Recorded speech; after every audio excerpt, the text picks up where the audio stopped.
Vérité au cœur de l'information.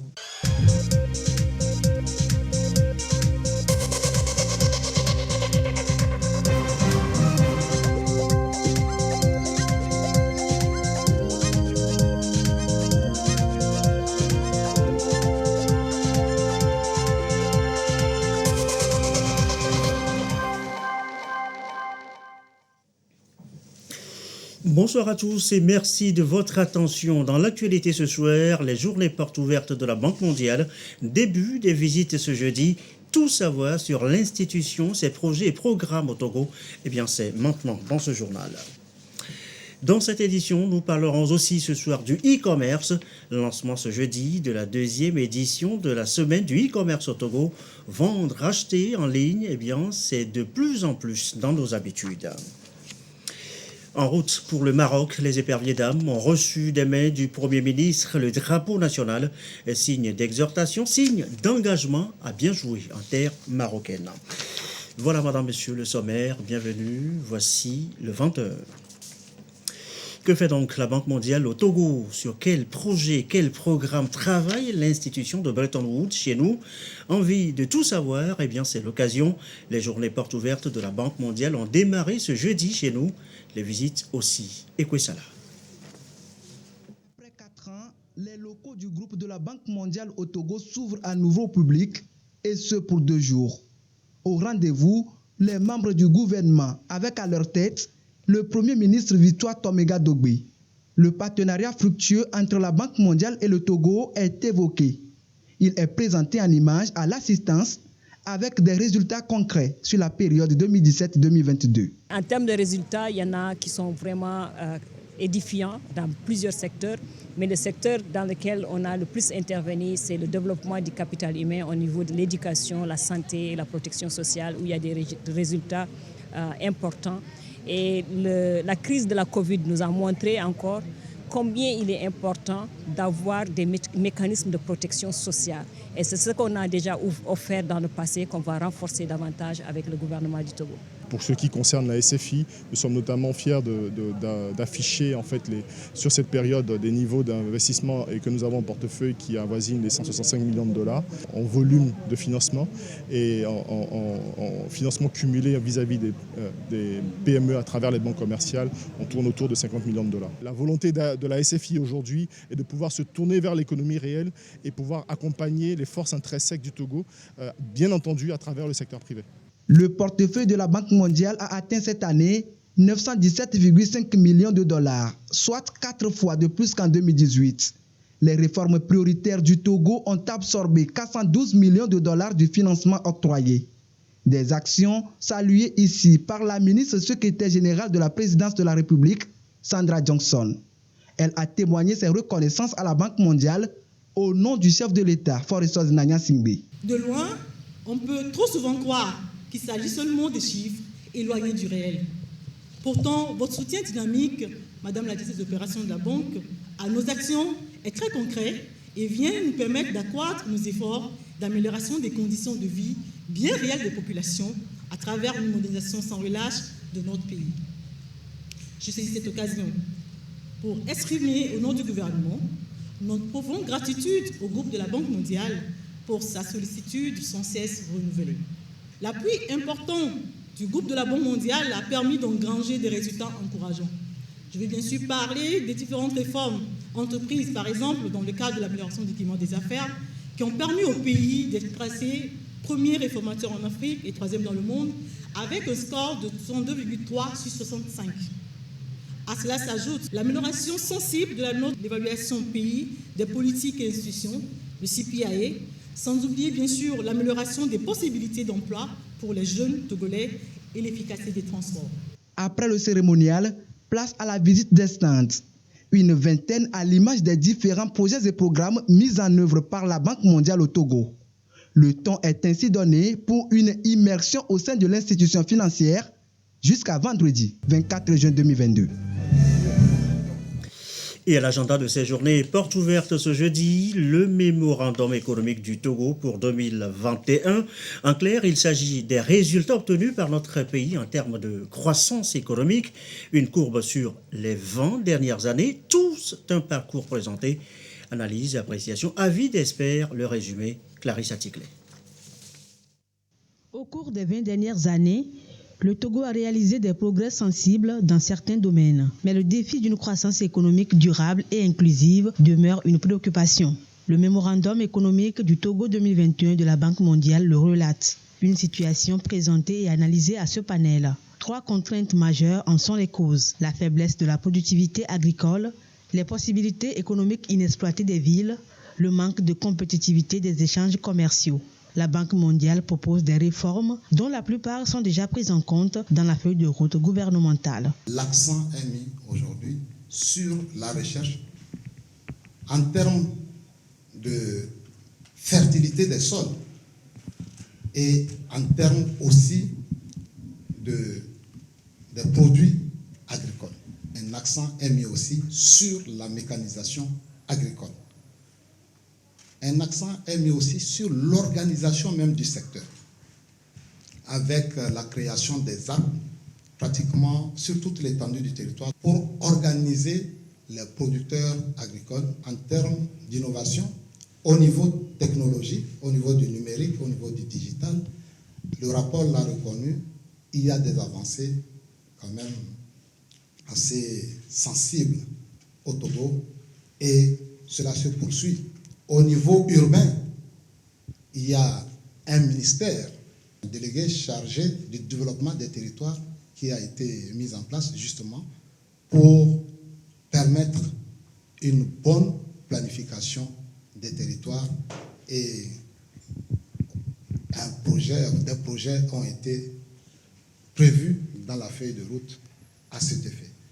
Les projets des logements sociaux avec un objectif de 20 000 logements dans la feuille de route pour pas seulement construire des logements sociaux, mais créer une ville nouvelle. Appelé à financer la feuille de route gouvernementale à plus de 50%, le secteur privé a aussi son rôle à jouer. Les grandes entreprises ont un double rôle, un rôle additionnel à jouer.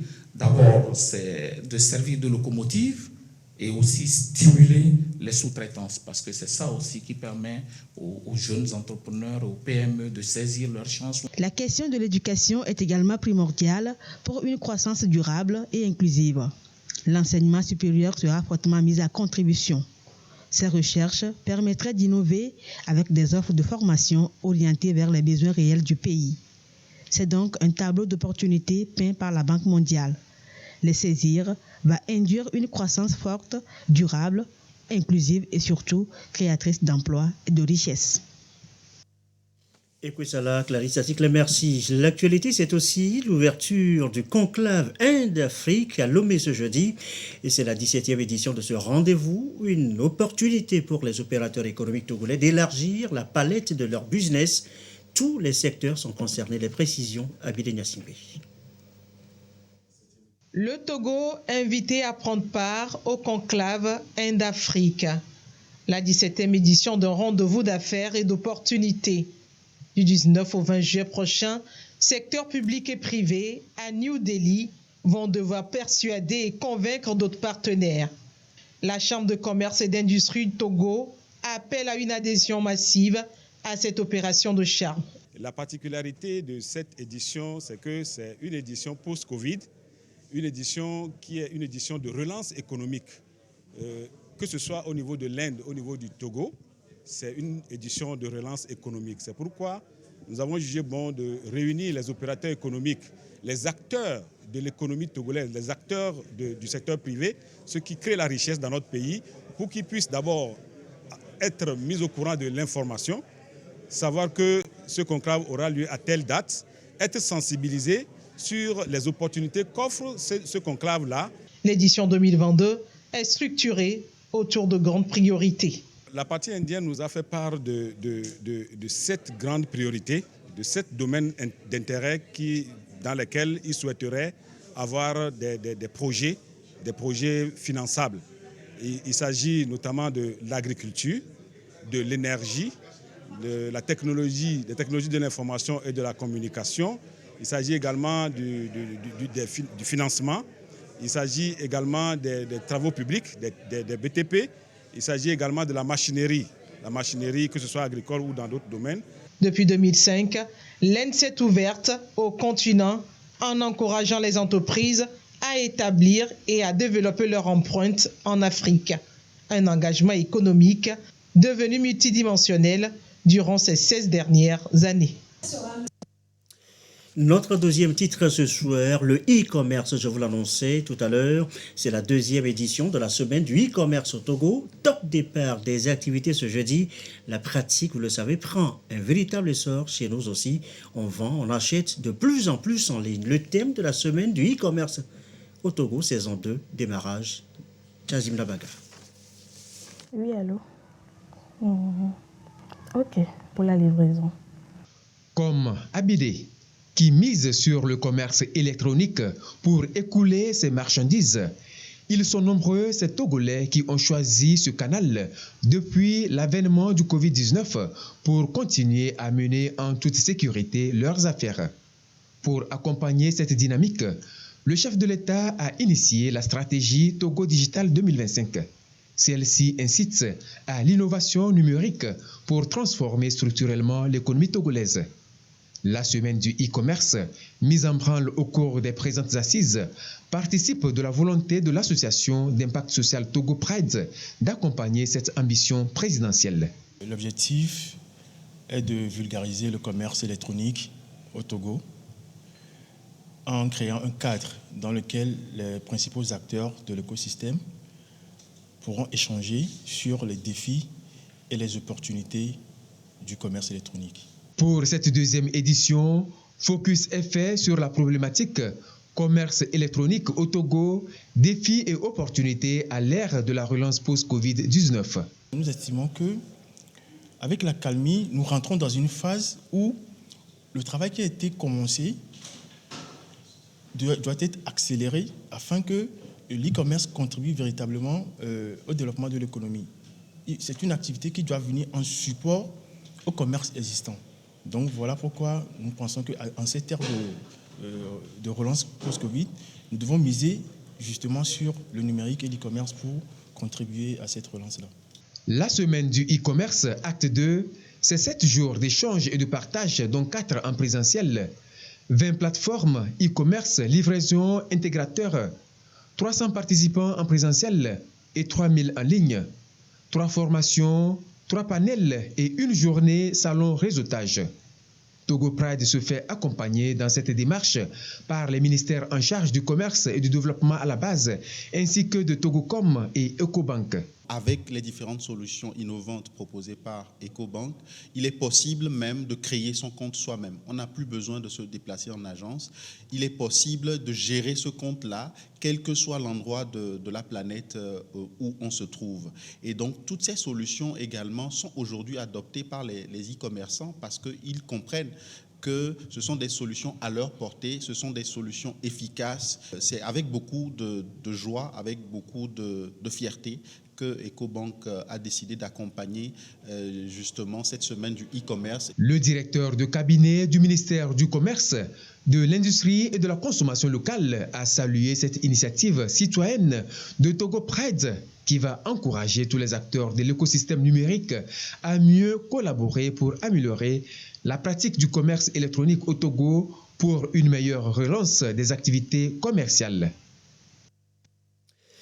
Eux ne sont pas encore dans le e-commerce avec leur sac de maïs. Les paysans de Penjal ont vendu cette semaine 30 tonnes de riz paddy, un stock enlevé sur place par Ansat arrivé auprès de ses clients avec des cargaisons d'engrais à payer en troc. La double opération, le compte rendu, Gérald Agoudou. L'Agence nationale de la sécurité alimentaire du Togo, ANSAT, toujours présente aux côtés des producteurs pour renforcer le grenier national et lutter efficacement contre la faim et la pauvreté. Ici à Bagré, dans le Penjal, la coopérative Gundo a écoulé 30 tonnes de riz paddy contre 4 800 000 francs CFA. Et avec cette somme, la coopérative Gundo peut élargir ses productions. Nous disons sincèrement merci au chef de l'État, son Excellence M. Faure et Sir Djimena Niassingbe, parce que l'arrivée de l'ANSAT a beaucoup aidé nos coopératives. Par exemple, nous ici à Bagré, sans l'ANSAT, nous gaspillons nos productions. Nous gaspillons nos productions avec des prix médiocres. Au-delà de la campagne d'achat de céréales, l'ANSAT soutient la chaîne de production dès la base. L'opération d'appui en engrais vivrier filière maïs se met en œuvre pour la réussite de la campagne agricole 2022-2023. À Mandjouri, 3 coopératives ont reçu 163,6 tonnes de fertilisants, notamment 110,2 tonnes de NPK 1515 et 53,4 tonnes d'engrais urée pour alimenter une superficie de 545 hectares. Un sac d'engrais de 50 kg, on remet un sac de maïs blanc de 100 kg. Ni plus, ni moins. Mais c'est une joie. Nous remercions beaucoup le président de la République parce que nous, les femmes, pour acheter un sac d'engrais aujourd'hui, 18 000, c'est une guerre. C'est très difficile. Que ce soit la campagne d'achat de céréales ou encore l'appui en intrants agricoles, le gouvernement, à travers l'ANSAT, entend faire du secteur agricole un levier essentiel dans l'économie nationale et partant lutter contre la pauvreté et la vulnérabilité. Nous devons, nous tous, mettre la main à la pâte, mettre des garde-fous pour que les intrants que le gouvernement, à travers l'ANSAT, octroie aux producteurs ne sortent pas du pays, que ça puisse servir à nos populations, que ça puisse servir à nos producteurs pour le bien de notre pays. Face aux épreuves sécuritaires qui se posent dans la région des Savanes, le directeur général de l'ANSAT, le colonel Urokura Agadazi, a envoyé un message de solidarité à la population. Toutes les couches sociales sont invitées à une franche collaboration avec les forces de défense et de sécurité pour la paix et le développement, prôné par le chef de l'État à travers le programme d'urgence de renforcement de la résilience de la région des Savanes, dont les travaux sont actuellement en cours d'exécution dans presque tous les secteurs. La jeunesse surtout est appelée à ne pas céder à aucune promesse tendue par les vendeurs d'illusions. Les ODD maintenant, quel résultat pour le Togo 6 ans après? Eh bien, la société civile fait le bilan, un inventaire en termes de progrès, d'insuffisance à combler pour l'atteinte des objectifs. On fait le point avec Dodo Aré. Ils sont dans des domaines différents, mais ont en commun le bien-être de la population. Ces acteurs de la société civile questionnent leurs actions aux côtés de l'État dans la mise en œuvre des 17 objectifs de développement durable. L'éducation, le social, la santé, l'équité genre, des secteurs clés à analyser. Pour les communautés, c'est vivre bien, manger bien, se traiter. Ça veut dire que sur le plan de la santé, sur le plan de l'action sociale ou l'accompagnement des personnes vulnérables, sur le plan disponibilité de financement, sur le plan emploi, il y a beaucoup d'efforts qui doivent être faits. Parce que c'est là que la communauté sent vraiment cette proximité entre elle et le gouvernement. Le gouvernement de 2017 à aujourd'hui a déjà fait beaucoup de choses pour la femme en matière d'équité, d'égalité de genre. Mais après la Covid-19, il faut renforcer les activités économiques des femmes à la base pour que la femme soit vraiment autonome et puisse mieux participer à l'action publique. Ce sont des acteurs incontournables dans la mise en œuvre des projets et programmes dirigés vers la population. Ils recensent les besoins, les soumettent à l'État et reviennent sur le terrain pour des actions concrètes. Seule difficulté, le financement. Aujourd'hui, l'accompagnement n'est pas encore suffisant. Il faut vraiment que l'accompagnement soit revu et que le financement puisse être ouvert vraiment à la société civile pour que la société civile puisse efficacement accompagner le gouvernement dans cette activité-là. Ces ONG ont aussi besoin de collaboration au niveau décentralisé. Les collectivités sont donc associées aux échanges et rassurent de leur appui à ces organisations. Les objectifs de développement durable aujourd'hui sont plus applicables au niveau décentralisé. Cet atelier est une opportunité pour nous de renforcer nos liens de collaboration avec les organisations de société civile pour éradiquer la pauvreté au niveau local. C'est la dernière décennie dans la mise en œuvre des objectifs de développement durable et la société civile compte veiller à ce que le Togo atteigne le maximum des objectifs avant le rendez-vous de 2030. Et on reste avec la société civile. Elle a 35 ans, un âge mature pour revoir son parcours, faire le point sur sa vie aujourd'hui et surtout définir un avenir. La CNDH, la Commission nationale des droits de l'homme, est en journée de réflexion sur les défis à relever, les perspectives pour plus de résultats en matière des droits humains. Christine Pétikialoudé. La Commission nationale des droits de l'homme, 35 ans d'existence déjà. Ses missions, la promotion, la protection des droits humains, la prévention de la torture et la protection des défenseurs des droits de l'homme. Le Togo a fait de grands pas. La liberté d'expression, la liberté d'opinion, la liberté de manifestation. Avec la loi de 2011, la CNDH a contribué à ce mouvement positif. Au niveau des droits économiques, socioculturels également, les interventions sont orientées sur l'effectivité, par exemple, du droit à la santé. Un certain nombre d'initiatives sont prises au niveau du gouvernement parce que la CNDH suscite, la CNDH fait des recommandations. Les droits de l'homme sont universels et inaliénables. Le Togo a fait plusieurs efforts et peut encore mieux faire. La loi lui donne autorité selon les défenseurs des droits de l'homme. Lorsqu'on compare un peu le travail de la Commission nationale des droits de l'homme du Togo à celle d'autres commissions de pays que nous visitons de temps en temps, je peux vous assurer qu'il y a des raisons d'être satisfait.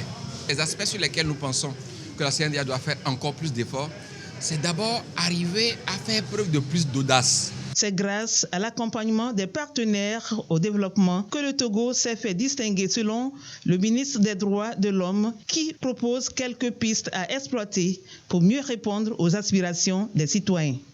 En termes de bilan, je peux affirmer aujourd'hui que nous sommes satisfaits du travail de la Commission nationale des droits de l'homme. Les différents rapports d'activité produits l'attestent. Les recommandations ont toujours contribué à transposer les normes internationales en matière de droits de l'homme dans le droit et les pratiques nationales. Le dialogue constructif que nous avons eu, par exemple, sur la réforme de la loi sur les manifestations publiques, ou le retour que nous avons fait sur un certain nombre de tests récents, le démontre et l'illustre. De nouveaux champs s'ouvrent à vous, au bout de 35 ans. Un exemple, comment s'assurer des droits à l'alimentation, la liberté d'aller et venir, le droit à l'eau, dans un monde qui est frappé par une conjoncture internationale et qui est marqué par le trait de la vie chère. Comment s'assurer d'un environnement, d'une vie ou d'un droit à un environnement sain, d'un point de vue fonctionnel? Les efforts de renforcement matériel et financier de la Commission se poursuivront par le gouvernement. Les droits de l'homme, un idéal à atteindre. La mise en œuvre des différents projets, notamment l'axe 1 de la feuille de route gouvernementale, devrait aider à poursuivre la dynamique de protection et de promotion des droits humains au Togo. Il est 20h23 à l'étranger. Encore un peu de patience pour le Togo et le Gabon. Les deux pays sur le seuil du Commonwealth deviennent membres demain. Ce sera à Kigali. Le Rwanda accueille en effet ce vendredi la réunion des chefs de gouvernement du Commonwealth. La communauté regroupe 54 pays, dont 19 africains. Une communauté qui va donc s'élargir avec l'entrée des deux pays, le Togo et le Gabon, pourtant francophones. Partagé entre tristesse et joie et de pouvoir enfin faire leur deuil. Des Congolais ont accouru à Onouloa, le village natal de Patrice Lumumba, où sa dépouille est arrivée. Parti mardi de Belgique, et bien le cercueil est arrivé le lendemain dans la ville natale du héros anticolonial, rebaptisé Lumumba-ville. Regardez. Parti mardi soir de Bruxelles, la dépouille de Patrice Lumumba est arrivée sur le petit aérodrome de Tchoumbé dans la province du Sankourou, au centre du pays. Tous les officiels, les chefs coutumiers sont venus accueillir la famille et le cercueil qui ne contient qu'une dent, seul reste du héros de l'indépendance. De Tchoumbé, le cortège a encore parcouru 25 km pour arriver à Onaloa, le village qui a vu naître Patrice Lumumba en 1925. Sur cette terre natale, il est prévu 2 jours d'hommage. Mes yeux ne voient plus. Je ne sais plus marcher, mais je suis très joyeuse d'entendre que le corps de notre fils revient, même si je suis incapable de bouger. De grandes affiches du héros national ont été érigées et les drapeaux flottent au vent. Dans le village, Patrice Lumumba compte encore de nombreux parents. Onaloa, aujourd'hui dans la commune de Lumumba-Ville, est la première étape d'un périple de 9 jours en République démocratique du Congo, dans des lieux emblématiques de la vie du premier ministre du Congo. Il s'achèvera dans la capitale, Kinshasa, où un mausolée accueillera définitivement la dépouille. Cela dit, retour chez vous au Togo. Dans le reste de l'actualité, sachez que la faculté de géographie à l'université de Lomé dispose désormais d'un laboratoire de télédétection appliqué à la géo-informatique.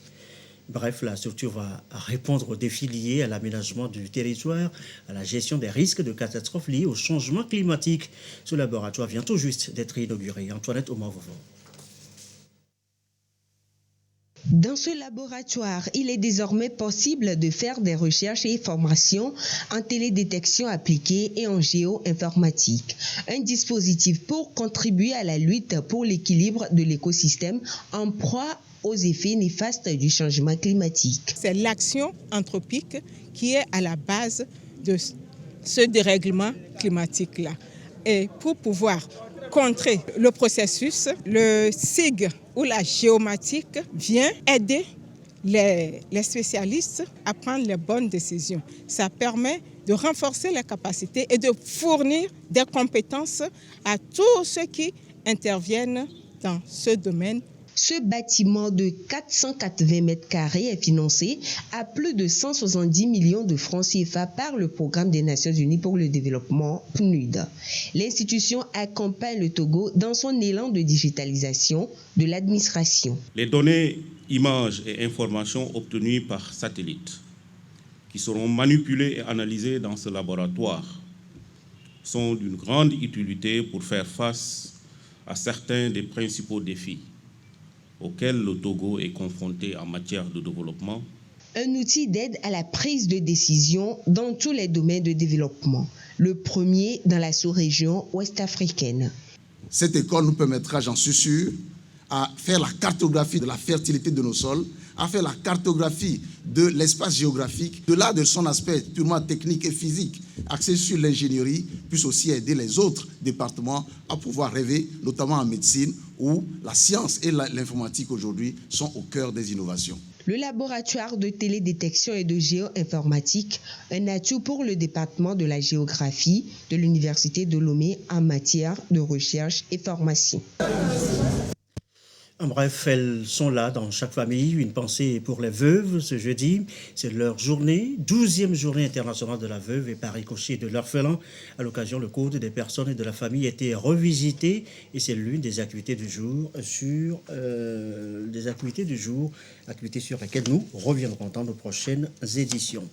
Du sport, du football, pour clore cette édition, les éperviers dames sur le départ pour le Maroc. Le Premier ministre vient de leur remettre le drapeau national, signe d'encouragement, d'exhortation à bien accomplir son devoir en terre marocaine. Sergine Raymond. Devant le chef du gouvernement et tout le peuple togolais, elles ont pris l'engagement de défendre les couleurs nationales lors de la 14e édition de la Coupe d'Afrique des Nations féminines Maroc 2022. Une compétition qui démarre dans 10 jours. On promet d'aller de victoire en victoire, d'aller le plus loin possible. Et je pense que c'est notre devoir et nous allons nous battre comme il faut. L'accompagnement que le gouvernement ne cesse de nous faire depuis qu'on a commencé cette qualification et surtout le peuple qui est toujours derrière nous à nous pousser. Franchement, ça nous a boosté à arriver jusqu'ici et je pense que ça va faire beaucoup de choses encore.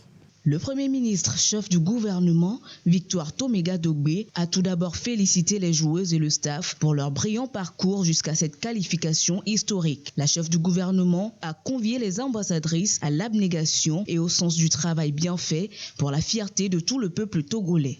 Il s'agit, il faut le reconnaître, que c'est un exploit qui a émerveillé tout un peuple. C'est vrai, vous aurez affaire avec de grandes nations de football, mais je crois savoir que le Togo est également une grande nation de football et vous saurez dignement représenter cette nation-là. Nous vous demandons, avec beaucoup d'humilité, mais avec beaucoup d'exigences. Nous vous demandons d'avoir un comportement irréprochable, en restant attachés aux valeurs de courage, d'unité, de solidarité, d'honneur, de dignité, de respect de l'autre. Le drapeau togolais, ainsi remis à Nathalie Badaté, la capitaine, est aussi synonyme de la mobilisation de toute la nation togolaise en union derrière son équipe. La délégation togolaise quitte Lomé ce samedi pour le Maroc. Un stage d'une semaine ponctué de 2 matchs amicaux face au Burkina Faso et au Botswana les attend avant le début de la compétition. CAN féminine Maroc 2022, c'est du 2 au 23 juillet.